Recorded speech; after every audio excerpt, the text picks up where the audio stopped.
સાહેબ જ્યારે ખાલી થઈને જીવીએ છીએ ને, જ્યારે ઈશ્વરે જો હૈ સો હૈ, મેરા હૈ સો જાવે નહીં, જો જાવે સો. સાહેબ ઈશ્વરે આપણને સુખ અને દુઃખ 50% લઈને અહીંયા જન્મ આપ્યો છે. કરોડપતિને કરોડ રૂપિયાનું સુખ દુઃખ, ભિખારીને રૂપિયાનું સુખ ને દુઃખ. એટલે આપણે અને પાછું એટલું જ લઈને જવાનું છે, તો જ ભગવાનને જ બેલેન્સ છે ને માસ્ટર કોમ્પ્યુટરમાં. પણ આપણે શું ધંધા ચાલુ કર્યા? સુખ વધારી દો એટલે ભગવાન શું કરે? દુઃખ બી વધારી દે. એટલે હોશિયાર લોકોએ શું કર્યું? તો સુખ ઘટાડી દો, દુઃખ ઘટાડી દો એટલે ભગવાન શું કરે? સુખ બી ઘટાડી દે. ચાલો લોચો. તો કરવું શું? બંનેનો સ્વીકાર. સુખ હોય તો સુખનો સ્વીકાર, દુઃખ હોય તો દુઃખનો સ્વીકાર. આ ભયમુક્ત જીવન ત્યાંથી શરૂ થાય. જો હૈ સો હૈ. મારું ધાર્યું થાય તો હું ખુશ, મારું ધાર્યું ના થાય તો તું ખુશ. મારે સાલો દિવેલ પીધેલા ફરવાનો સવાલ જ પેદા થતો નથી. તું જે કરે તે સારા માટે. તું ભીખ મંગાવે, તું બરબાદ કરે, તે બરબાદ કરવાની નક્કી કર્યું છે, તો મારી શું ઓકાત છે કે હું એમાંથી નીકળું? પણ હું મરીશ નહીં. મને ઘણા છોકરા કહે સાહેબ સુસાઇડ મેં તું મરી જશે ને 4 દાડામાં લોકો ભૂલી જશે, પણ તું સલાહ જીવી ગયો ને દુનિયા તને યાદ કરશે. આ પાવરની સમજણની વાત છે. આ સ્કૂલ કોલેજોવાળા છોકરાઓને ઘોડા કરી નાખે.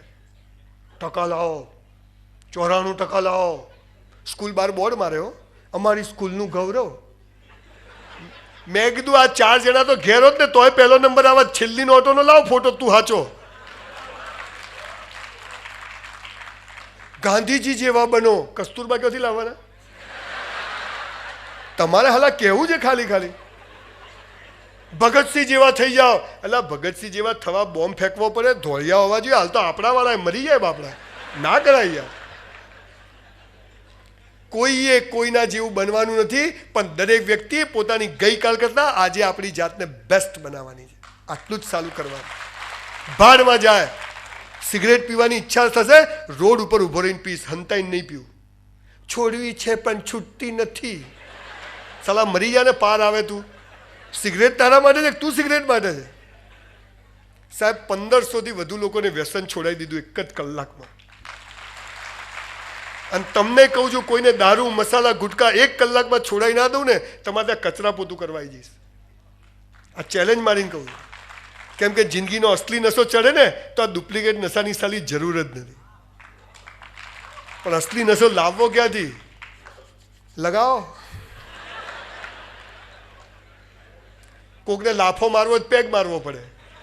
અને આપણે તો એમને જ બેહતી કરવાની. સાલા 1 મારશો તો એ 2 મારશે, પણ પહેલો તો હું જ મારીશ. આ પાવર આવી જાય. જો હૈ સો હૈ. મારું મોત પણ ઘટના નક્કી છે. આ સમજ આવી જાય. મારા કરતાં એના પ્લાન મોટા છે. માણસ મસ્ત જીવી શકે. પણ એને સવારથી સાંજ સુધી દિવેલ પીધેલો, સહેજ ખુશ થયો નથી. તારું ધ્યાન ક્યાં છે? અને એટલે તમને બધાને સાયકલ આવડે છે? સાલી પહેલી વાર જ્યારે સાયકલ શીખીએ ને તો સાલી પપ્પા ગમે એટલી પકડે ને હાલી નમી જ જાય. એમ થાય સાલું વિમાન સહેલું હશે પણ આ અઘરું છે. અને પછી આવડી જાય, પછી હાથ છૂટતા, પછી દાંત બી છૂટતા. Over confidence. આ સાયકલ ચલાવવાની વાત બહુ મહત્વની વાત છે. અમેરિકામાં એક કરોડપતિ માણસે બહુ નુકસાન કર્યું, તો રેલવેના પાટા પર જઈને સૂઈ ગયો. બૈરી બી જતી રહી. ત્યાં તો જતું રહે, આપણા ત્યાં ના જાય. ત્યાં તો નુકસાન કર્યું એટલે બૈરું બધું જતું રહે. આપણે તો બિચારું મંગળસૂત્ર કાઢીને આલે, લો આ વેચો, તમારું કોઈક ભલું થતું હોય તો આપણે સુખી જઈએ. આ દેશની તાકાત છે. તો પેલો કરોડપતિ માણસ, આ તાકાત શું છે? વિવેકાનંદ જ્યારે શિકાગોની ધર્મ પરિષદમાં લેક્ચર આપીને બહાર ગયા ને, મને યાદ કરાવજો પેલા નુકસાન કરી વાર્તામાં તમને કહેવાની છે. તો પેલો વિવેકાનંદ બહાર નીકળ્યા એટલે એક ધોરિયાએ પૂછ્યું, આપકો कैसा लगता है? આપણા તો પેલો પૂરમાં તણાતો હોય ને તો કે આપકો कैसा लगता है? એટલે એને બહાર કાઢતું સારું જ લાગે છે. ત્યારે વિવેકાનંદને એક ધોરિયાએ પૂછ્યું કે શું બાવા જેવા કપડાં પહેરો, જરા સૂટ બૂટ પહેરો, પર્સનાલિટી પડે. ત્યારે વિવેકાનંદે બહુ સરસ જવાબ આપ્યો હતો કે તમારા દેશમાં તમારા કપડાં ને જૂતા તમારું વ્યક્તિત્વ નક્કી કરે છે. મારા દેશમાં મારા સંસ્કારો ને મારી સંસ્કૃતિ મારું વ્યક્તિત્વ નક્કી કરે. એ શું રોમ જોડે તો યાર બોલો સારું બાપુ, બીજું તો ચીલ લેવા છે. પેલા કરોડો રૂપિયાનું નુકસાન, 10 કરોડનું નુકસાન થયું, પાટા પર જઈને સૂઈ ગયો. ટ્રેન સામેથી આવે ને એવામાં અમેરિકાનો એક કરોડપતિ માણસ સફેદ કપડાં, બૂટ, વ્હાઇટ કપડાં, રોક ફેલર જેવો એક માણસ ત્યાંથી આવ્યો. કારણ કે હે શું થયું, એટલે ઇંગ્લિશમાં કીધું, એટલે કે નુકસાન થઈ ગયું. મને શું આવડતું નહીં ઇંગ્લિશ બાપુ, અને તમને નહીં જ આવડતું હોય એટલે આપણે એમાં પડવું નથી. એટલે પેલા કીધું કે એમાં શું કે અરે કે 10 કરોડ, પેલા ખિસ્સામાંથી ચેકબુક કાઢી 5-5 કરોડના 2 ચેક લખ્યા કે લે. પેલો કે સાલો મને મારી પર વિશ્વાસ નહીં, અને મારી પર વિશ્વાસ છે. ઘણીવાર જીવનમાં ગામને આપણા પર વિશ્વાસ હોય પણ આપણને આપણી પર નહીં હોતો. પેલો ઊભો થયો, બાપુ ભગવાન તમારું, પેલો કે જા મજા કર. પેલો તો ગયો ઘેર જઈ અને ભગવાનના મંદિરમાં 2 ચેક મૂક્યા. અને આપણે શું કરીએ, સીધા બેંકમાં. સાલો ફરી જાય તો લઈ જ લો હાલ.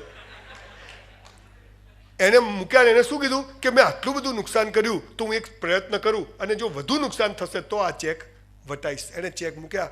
મહિનો, 2 મહિના, 3 મહિના, 6 મહિનામાં સાહેબ બધું સીધું પડવા માંડ્યું અને એના નુકસાનમાંથી બહાર આવી ગયો. એને તરત પેલા ચેક લીધા. આપણે તો વટાઈ દઈએ હો, મારું મારા બાપનું, તારા મારો ભાગ. પેલો ચેક લઈ અને સીધો ગયો પાછો.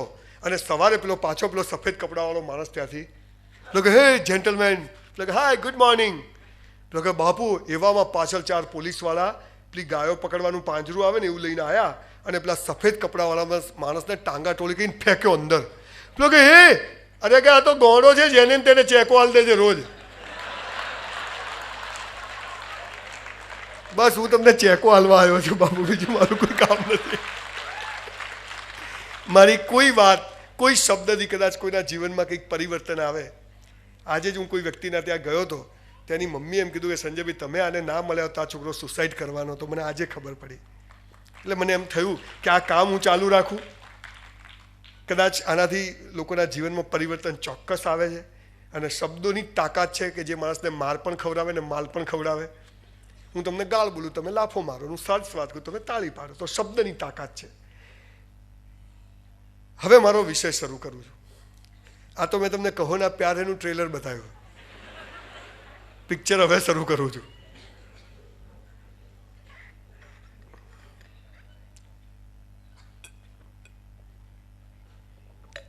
પાણી છે હો.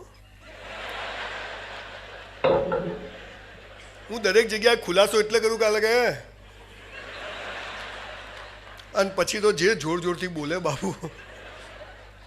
કાલે 31 હતી તો કચ્છ કડવા પાટીદાર સમાજ મહેસાણામાં સેમિનાર હતો રાત્રે. તો એક ભાઈ કે બાપુ સ્ટેજ ઉપર, એટલે કીધું લીંબુ પોણી છે ભાઈ, તું જપી જા ને. અને બંધી છે ગુજરાતમાં યાર, પણ બંધી હોય એમાં તો આ સારી મજા છે.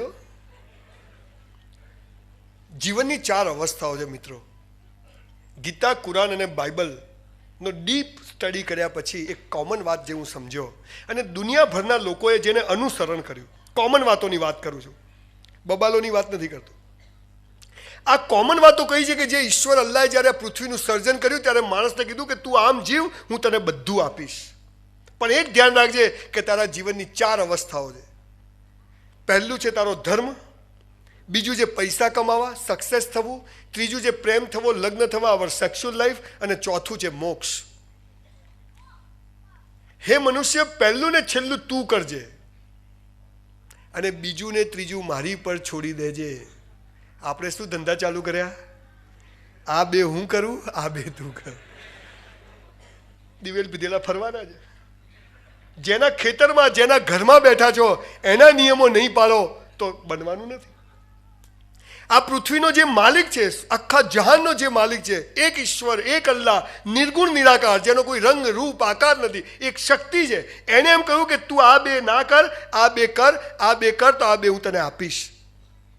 તમને ખબર છે પેલા કાળિયાઓ માઇકલ જેક્સન ને બધા ગીતો ગાય એટલે યો યો, ખબર છે? એ આ કહે છે કે આ 2 કરો, આ 2 ના કરો. તમે અહીંયા સમજતા નથી. યો યો એટલે આપણે પાછા કે ફોટો પાડો, એ એમ નહીં, એમ કહે છે કે આ 2 કરો, આ 2 ના કરો. સીધી વાત તો સારી ફાવતી જ નહીં આપણને. ધોળી કાળિયા કરે તો મજા, અને આપણે કરે કે એ આ શું હે, યો યો, અને પછી ફો બધું જોશું, ડેડ ઓન ડેડીનું સત્યાનાશ કરે. જીવનની 4 અવસ્થાઓ છે, બહુ જલ્દી પતાવું છું. પહેલું છે ધર્મ, જે આપણે કરવાનું છે, બીજું જે પૈસા કમાવા, ત્રીજું જે લગ્ન થવા, આ બે ઈશ્વરના હાથમાં છે, અલ્લાહના હાથમાં છે, અને ચોથું છે મોક્ષ, જે આપણા હાથમાં છે. આપણે આ બે નથી કરતા ને આ બે જ કરીએ છીએ. એનું કારણ કે સમાજે ચારે ચારની વ્યાખ્યાઓ ખોટી સમજાઈ છે, અને ખોટી સમજાઈ છે એટલે બધા જ ખોટું કરે છે. એટલે એને જોઈને આવનારી પેઢી પણ બધી ખોટું કરે છે, અને એટલે કોઈ હસતું નથી, એટલે આવનારી પેઢી પણ હસવાની નથી. અને બધા દિવેલ પીધેલા ગયા, આપણે પણ દિવેલ પીધેલા જઈશું, અને આપણા બાળકો પણ દિવેલ પીધેલા જશે. જય શ્રી કૃષ્ણ. પહેલું છે ધર્મ. હવે જે ભગવાને, ઈશ્વરે, અલ્લાહે જે વાત કરી હતી એની વ્યાખ્યા તમને કહી દઉં. કરવું હોય કરજો ને, તેલ લેવા જાઓ, આપણા બાપાને શું જાય. જુઓ, મને નહીં ગમે ત્યારે હું ગમે ત્યારે જતો રહીશ અહીંથી, અને તમને ના ગમે ગમે ત્યારે જવાની છૂટ. કેમ? તમે પૈસા આલ્યા નહીં, મેં લીધા નહીં. મજા છે સારી. પૈસા લઉં તો હાલું બોલવું પડે, પણ મને એમ થાય કે બધા વચ્ચે વરે તો હું તો કહી દઉં, ભાઈ કેતન ભાઈ, હું તો જઉં બાબુ, તમે શું તોડી લેવાના. ખરું કે નહીં? આ મજા છે, તાકાત છે. ભય મુક્ત જીવન આમાંથી આવે. સાલું ગુલામ થવું જ નથી. હડકાયો કૂતરો થઈશ પણ પાળેલો કૂતરો થઈશ નહીં. આ પાવર સાલો જીવનમાં આવવો જોઈએ. પહેલું છે ધર્મ. હવે ધર્મ હું જેવું બોલ્યું ને કે ધર્મ એટલે શું, એટલે તરત આપણા શેતાની દિમાગમાં હિન્દુ, મુસલમાન, પટેલ કેસેટ ફિટ કરેલી જ છે. બીજી કોઈ હુજે જ નહીં. ધર્મ એટલે આ, ધર્મ એટલે આ નહીં. ધર્મ એટલે, હવે કહું તમને, આપણો પહેલો ધર્મ શું છે ખબર છે? મનુષ્ય જાતનો આપણો પહેલો ધર્મ છે ઈશ્વર પાસે કશું માગવું નહીં. આપણને રોજ શીખવાડે કે ભિખારી બનો. પેલો ભિખારી મંદિરની બહાર ભીખ માગે, આપણે મૂળ તો બધા પેલો તો ખાનદાન છે કે ખુલ્લમ ખુલ્લો માગે, આપો બેન, અને આપણે તો અંદર તારાથી કયો છોનું છે, નથી જ સાલા છોનું, એને બધી ખબર છે. ઈશ્વર અલ્લાહ પાસે કશું માગવાનું નહીં, સોરી ને થેન્ક યુ કહેવા જવાનું. ઈશ્વર પાસે કશું માગવું નહીં, કાઉન્સમાં એ આપશે પણ નહીં. એ નક્કી છે, ડફોલ નથી. એને બધી ખબર છે કે આ ડફોલ બનાવે છે. 5 રૂપિયાની ચૂંદડી કરશે ને સાલો 5 લાખની ગાડી માગશે, એને ખબર છે.